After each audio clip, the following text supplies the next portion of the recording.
Espinal, economista, nos acompaña nuevamente aquí en Buenos Días RD. Un placer tenerle aquí nuevamente, profesor.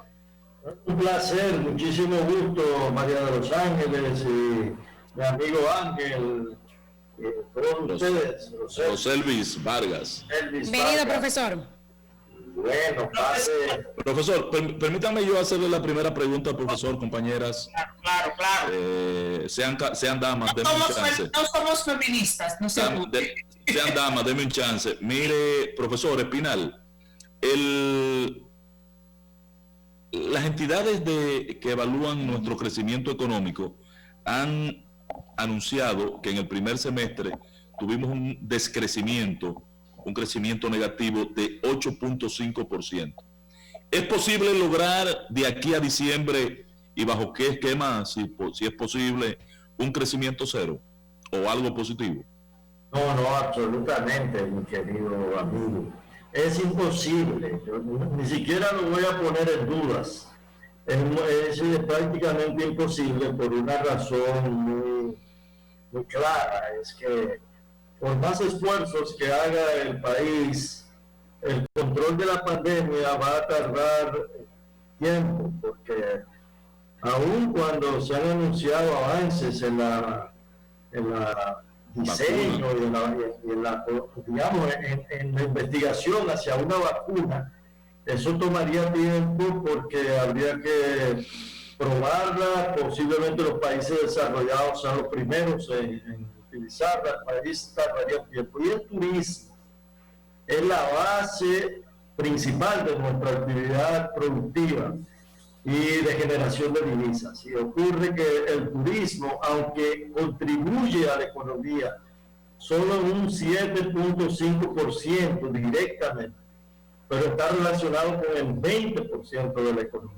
O sea, está encadenado al sector agropecuario, al sector industrial, a los servicios de transporte, a la propia energía eléctrica, a la industria, y ese sector no se recupera en corto plazo. Todos los estudios de organismos internacionales especializados, incluyendo las asociaciones de turismo a nivel mundial, estiman que el turismo no se recuperará plenamente hasta el 2022.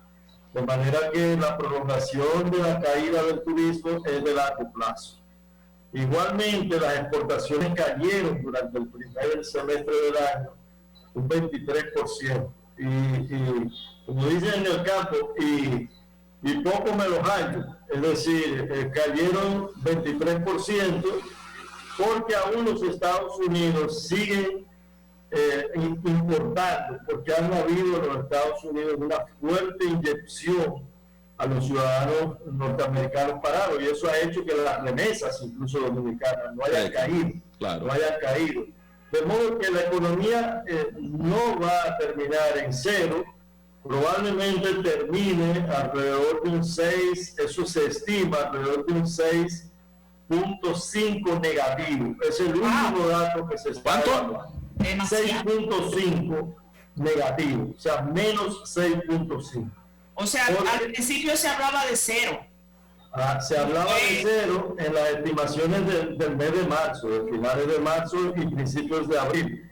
Pero date cuenta, hay 1.350.000 suspendidos. Sí. Hay 350.000 aproximadamente, estoy dando cifras redondas, 350.000 personas que ya no están cotizando en la seguridad social. Eso implica, el último dato de la seguridad social había bajado 600.000, óigame, de 1.950.000 a 1.450.000, pero se han reactivado algunas cotizantes, de modo que esa paralización de la pequeña y mediana empresa, sobre todo la pequeña, los cuentapropistas, eso tampoco se recupera de aquí a diciembre. Ese dato que usted está dando está diciendo que hay 350.000 personas que ya han sido cancelados, definitivamente anulados sus contratos, desvinculados, sin trabajo. Así es, que han perdido definitivamente su trabajo. Eso significa que no están percibiendo el beneficio de fase, porque el beneficio de fase es solamente para los suspendidos. Exactamente, esos ya son, y una gran parte de ellos tampoco han recibido liquidación, porque las empresas no tienen suficiente no tienen liquidez. Sí. Es decir, las empresas no tienen liquidez para cumplir con los requerimientos del Ministerio de Trabajo. Esto podría llevar, profesora, a que muchas personas que habían salido de la pobreza vuelvan otra vez a este renglón. Correcto. Mira, las estimaciones que tiene la Comisión Económica de América Latina para la República Dominicana, es decir, la CEPAL, es que la pobreza que había descendido durante los últimos años a un 20%, estará subiendo a un 25, a un 26% de toda la población.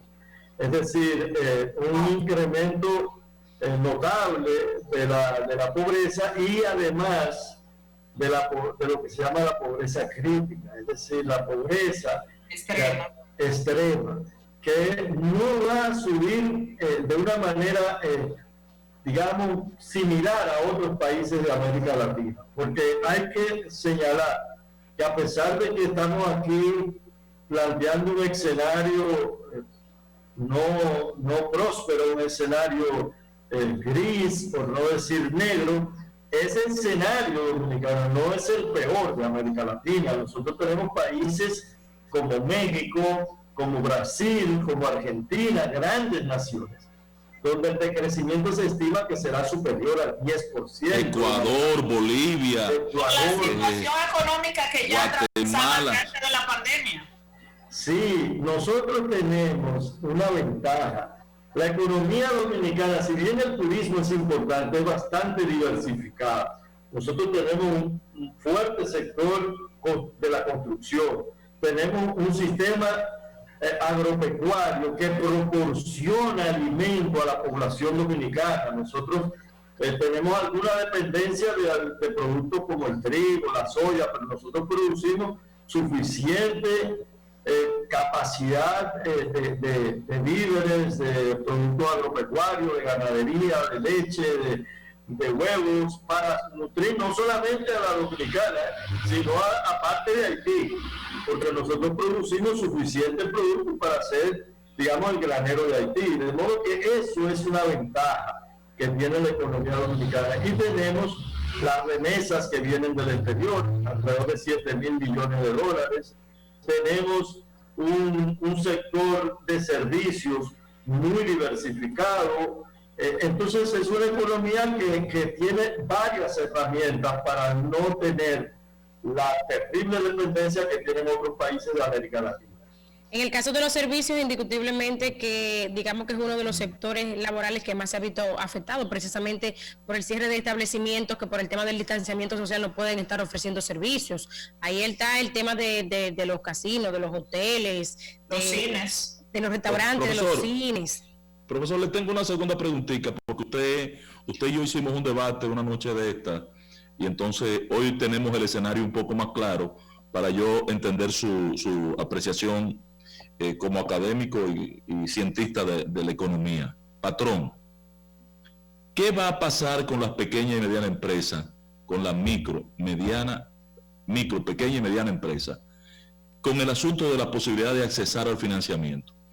Dijo el gobernador del Banco Central que se quedaron 13.000 millones de pesos que no se lo pudieron prestar. ¿Por qué que no se le puede prestar el dinero a la pequeña, mediana empresa, que es la que necesita el financiamiento en este momento? ¿Qué hay que hacer para resolver salvar esta situación?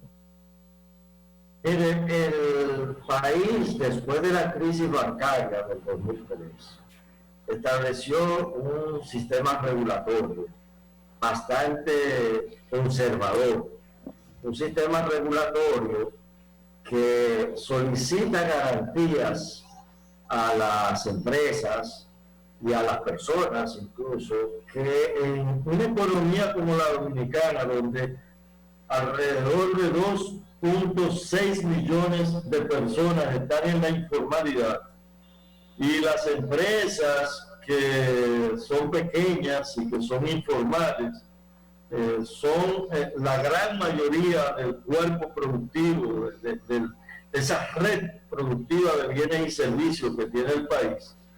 esas empresas no tienen garantías, digamos, evidentes, aun cuando la pueden tener de manera no legal, porque no tienen títulos.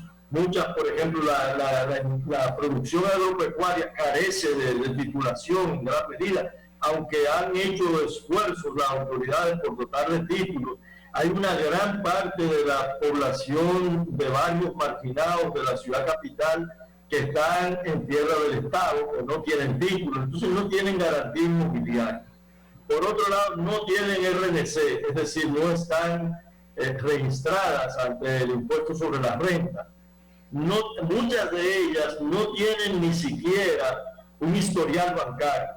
Entonces, esas no cumplen las regulaciones de la Superintendencia de Bancos. Es necesario que se cree un fondo amplio de garantías para esas empresas, un fondo estatal, que si Ángel, Roselvis o María de los Ángeles tiene una empresa, ese fondo estatal sirva de garantía para que esa empresa que no está registrada formalmente tenga un aval del Estado, y para eso el Estado puede pedir condiciones. Es un modelo parecido al que utiliza el Banco Agrícola con el asunto del seguro agrícola, y entonces para prestarle a los campesinos por el gran riesgo que existe en nuestra región de que se pierda una cosecha.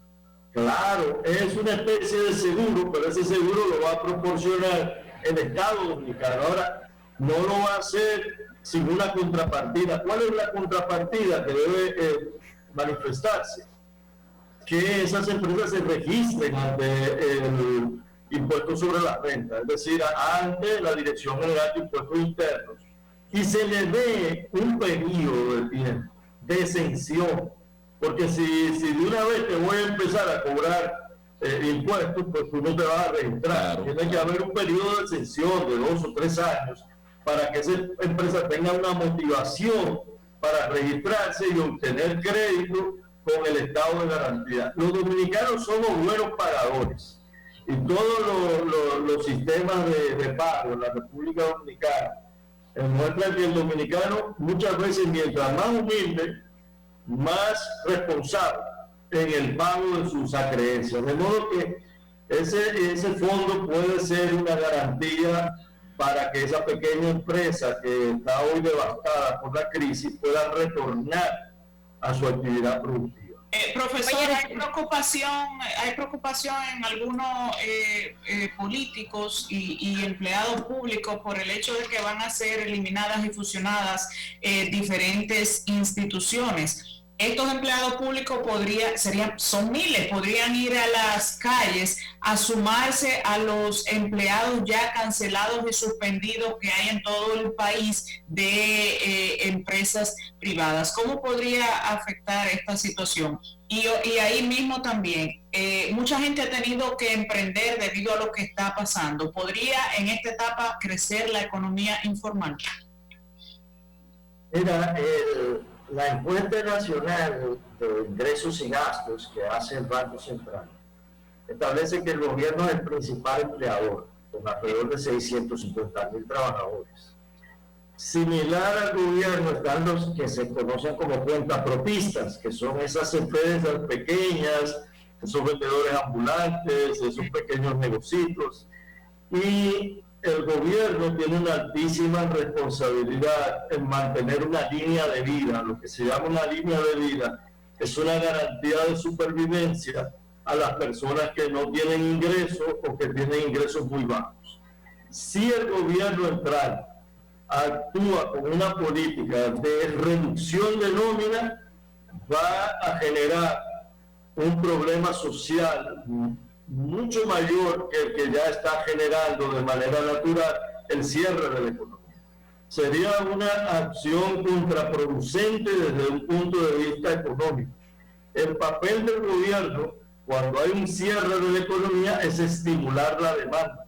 En los Estados Unidos le están dando más que el sueldo mínimo a los que están suspendidos. Entonces el gobierno no puede contribuir con una suspensión masiva de empleados, con una fusión de entidades, cuando el gobierno entrante lo que debe hacer es planes de inyección de la demanda a través de programas de creación de empleos en el sector agropecuario, con proyectos agropecuarios financiados o la construcción, ha dicho Luis, que va a arrancar a construir para dinamizar la economía, precisamente. Eso es un sector solamente. Ese plan de reestructuración, lo que debe hacer es tal vez reestructurar los trabajos, pero no cancelar y despedir empleados públicos, porque eso encendería una llama social muy difícil de apagar. Hay que decir, María Ángel, el profesor Rafael, que no se ha hablado hasta este momento de despidos, se ha hablado precisamente de recomposición, como el presupuesto, por ejemplo, de la OISOE iría para salud, los empleados también me imagino que irán a parar a alguna otra. Los que trabajan, claro. Claro.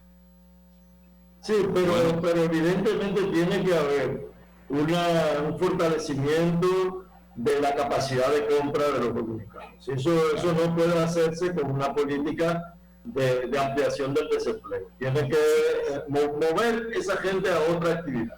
Totalmente de acuerdo con usted, profesor. Muchísimas gracias por sus orientaciones, siempre son muy sabias y apropiadas. Muchas gracias a ustedes por la invitación y pasen un feliz resto del día. Igual usted, profesor. Señores, mañana nos vemos en otra entrega de Buenos Días, RD.